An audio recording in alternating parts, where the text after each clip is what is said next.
بسم الله الرحمن الرحیم. السلام علیکم. زیم عبدالله جان صابر. قدرمنو، زما د پروګرام یو کلیپ ډیر زیات وایرل شوی دی، کوم چې ما په ټویټر یعنی ایکس چې ورته نن سبا وایي په هغې ورکړی. په هغې کې سینیر صحافي فخر کاکا خیل صاحب ما سره ناست وو.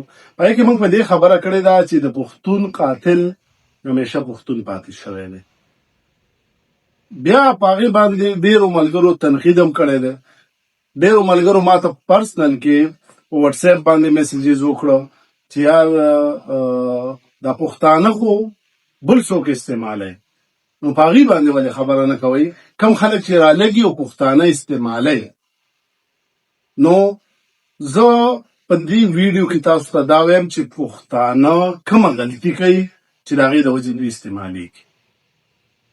که تاسو کتلي وي سوات ته چې کله فضل الله رالی د تحریک طالبان مشر، هغه چا راوست، څنګه یې راوست، دغه یو بیل سوال دی.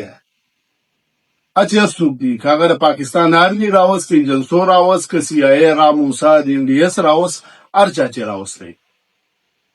زما د تیرې ویډیو هم دغه مقصد و، د دې هم دا مقصد دی چې دغه څه زموږ سروکار نشته. زموږ سروکار دې سره چې خپل پښتانه ایجوکیټ کړو، په خبره یې پوه کړو.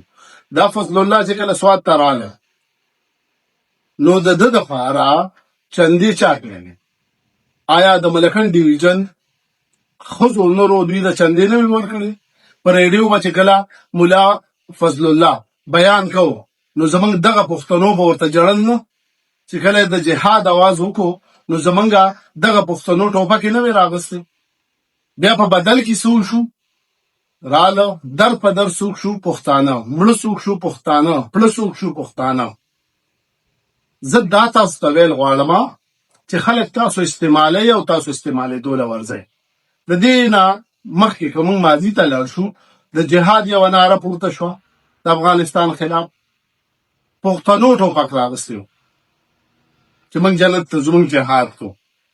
هغه جهاد بیا الټه شو، په پښتنو باندې الټه شو. د چا منصوبه وه، څنګه منصوبه وه، دغه خبرې پرېږدئ.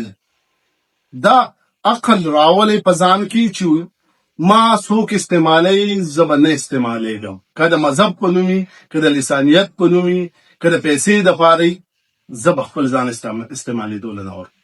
زه بیا دا خبره تاسو ته کول غواړم.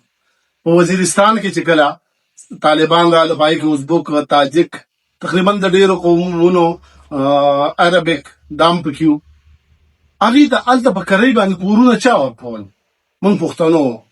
ځکه چې موږ جنت ته لږ شارټکټه ګورو. نو چې کله ته په شارټکټ لار باندې د یو فایدې حاصلولو کوشش کې، نو تا ته نقصان هم رسي.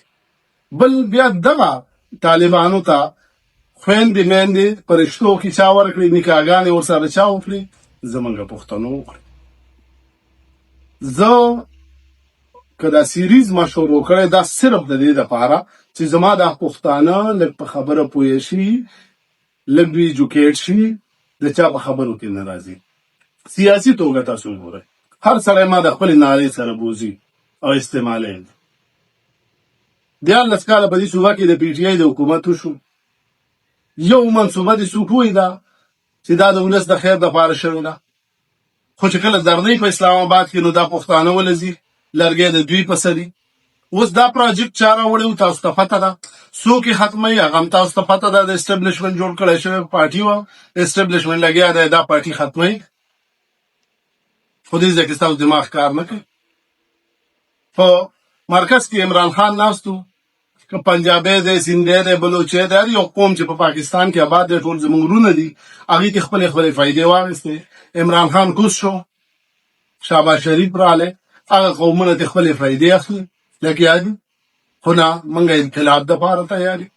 موږ وایو وروره موږ بهادر قوم یو. موږ ته په دروغه بهادر ویلی شوی دی. موږ تاریخ خپل په حقیقت کې کتلی نه دی چې کم ځای کې موږ وال خوړلي دي، څومره م خوړلي دي. خو دا بهادر لفظ چې کوم دی، دا سیاسي خلک هم زموږ دپاره استعمالوي چې پښتون یو نر قوم دی، خو هر ځای کې ورسه ودرېږي. نو بیا چې کله دا موږ ته څوک وایي، بیا موږ ټوپک راولو، خپل ورور هم وژنو.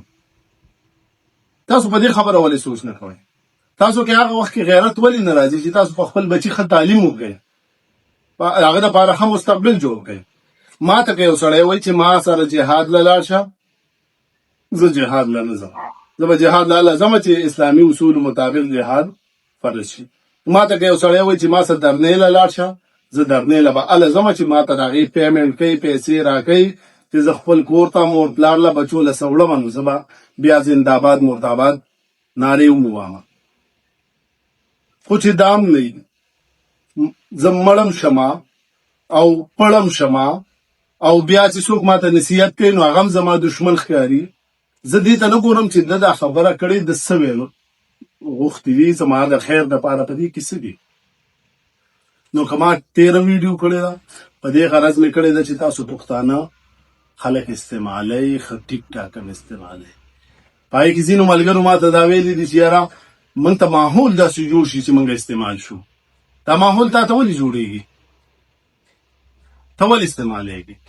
نو لږ په خبره سوچ کوئ چې یاره یو سړی خبره کوي، لږ واورو چې د دې خبرې مطلب څه دی، بیا هغه شان ریسپانس ورکړئ. دا جوش چې کوم دی دا د ځانه وباسئ، لږ هوش کې راشئ، د شور په ځای شعور ځان کې پیدا کړئ چې ترقي وکړئ، پرمختګ وکړئ. زه تاسو ته قسمیه وایم چې د پښتنو په شان ټیلنټډ قابل خلک نشته، خو چا چې خپل ځان پیژندلی. کومو خلکو چې تعلیم کړی هغه ترقي کړی، کومو خلکو چې په پښتنو کې روزګار شروع کړی نن سبا غټ روزګاریان دي، خو چا چې ټوپک راغستی دی نو هغه د ټوپک شوی دی.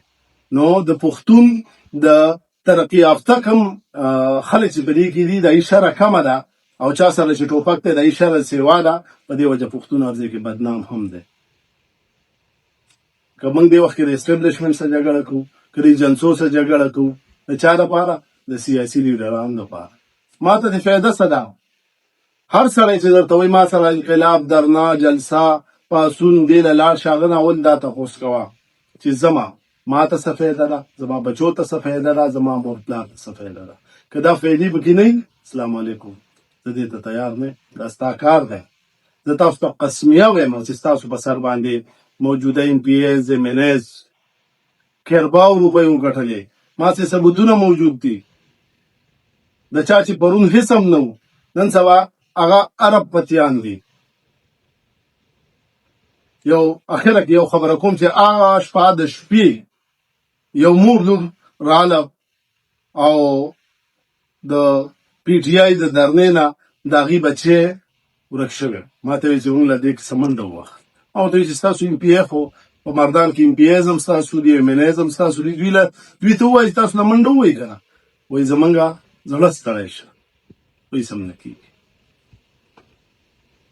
نو دا خلک ستاسو تپوس نه کوي. که چا د جهاد دپاره استعمال کړي یې خپل مقصد لا، سیاست له استعمال کړي یې خپل مقصد لا، قوم پرستي ده، مذهبي قصه ده، چا چې څه لالچ درکړی د ځان دپاره استعمال کړي یې. نو موږ بیا دا خواست کوو په دغه کلیپ کې هم دا دي، تاسو یې لږ په صحیح طریقه وګورئ چې تاسو یو مهرباني وکړئ ځان استعمالېدو له مه ورکوئ.